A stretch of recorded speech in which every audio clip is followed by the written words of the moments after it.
मेरी झोपड़ी के किसके पुत्र हो और यहाँ क्या कर रहे हो? मेरे माता पिता नहीं है, मैं गंगा के किनारे ही रहता हूँ। तो फिर मेरे साथ आश्रम में चलना। मैं आश्रम में अकेला रहता हूँ, तेरे साथ रहते हुए मुझे आनंद होगा। मैं आपके आश्रम आऊँगा, लेकिन मेरा शरीर देख लो बाबा जी। मतलब क्या कहना चाहता है तू? और तेरा नाम क्या है? मेरा नाम अढ़ैया है। अढ़ैया? ऐसा नाम तो इस प्रदेश में नहीं पाया जाता। इसमें कोई प्रदेश से मतलब नहीं है। इस उम्र में मैं 2.5 किलो की बाटी अकेला खाता हूँ और उसके साथ शाक, भाजी, दाल, चावल, मिठाई ये सब अलग से खाता हूँ। इसी कारण लोग मुझे अढ़ैया कहते हैं। अरे कुठार भरे हैं बच्चा, तुझे जितना खाना हो उतना खाना। और ये अढ़ैया नाम भी मुझे पसंद आया। तू चल आश्रम।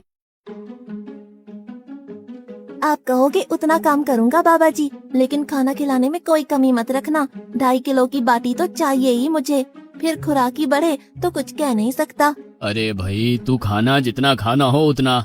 तू चल, ये हमारा आश्रम है, यहाँ तुझे जितना खाना हो उतना खाना।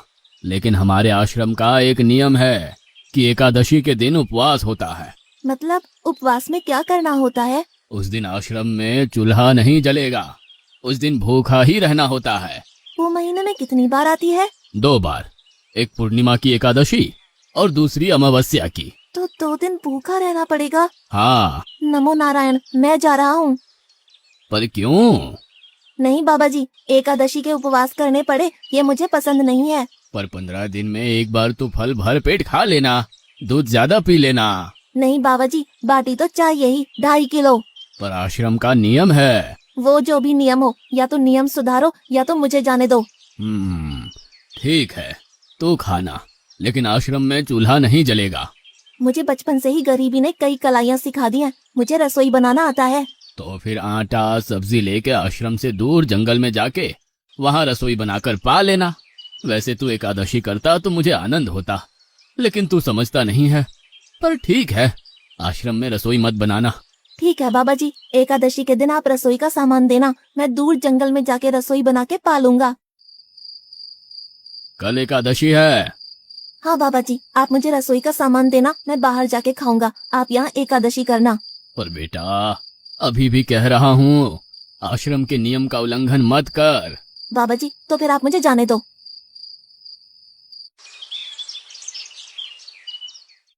ओ अढ़िया, हमारे आश्रम में ऐसा नियम है कि ठाकुर जी को भोग लगाकर ही पाया जाता है।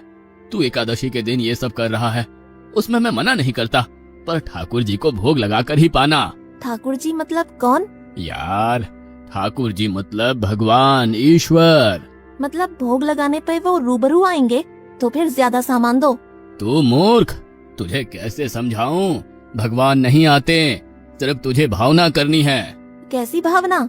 जब रसोई तैयार हो तब थाली के सामने बैठकर 2 हाथ जोड़कर ठाकुर जी को खाना खाने बुलाना। मेहरबानी करके इतना नियम पालन करना। ठीक है। ये लड़का ठीक है, लेकिन एकादशी की होती तो कितना अच्छा होता।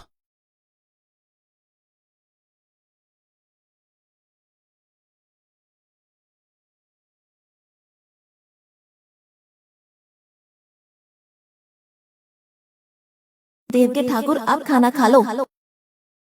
स्वामी, भोजन तैयार है, आप कहाँ जा रहे हैं? मेरा एक भक्त मुझे बुला रहा है, मैं अभी आया। गुरुदेव के ठाकुर, आप खाना खा लो। ओ भैया, आप कौन हैं? गुरुजी का ठाकुर हूँ। गुरुजी के ठाकुर?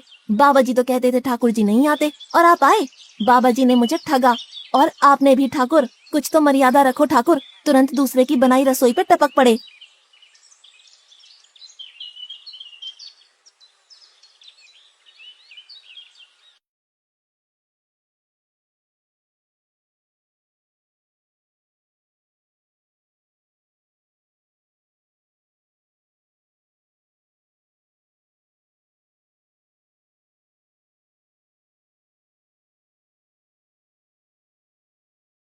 तूने एकादशी नहीं की, मुझे अच्छा नहीं लगा। खाना खाया? क्या खाऊं? बाबा जी का ठुल्लू। ये आपके ठाकुर मान मर्यादा या विवेक समझते हैं, समझ ही नहीं आता। एक तो एकादशी नहीं की और ठाकुर को क्यों अपवाद कर रहा है? तो क्या करूं? आपके कहे अनुसार मैंने हाथ जोड़ के बोला, गुरुदेव के ठाकुर पधारो, तो जिसे कुछ नहीं आके सीधा खाने लगा। मेरी बात पूरी हो उससे पहले सब निपटा गया, भुक्कड़ कहीं का।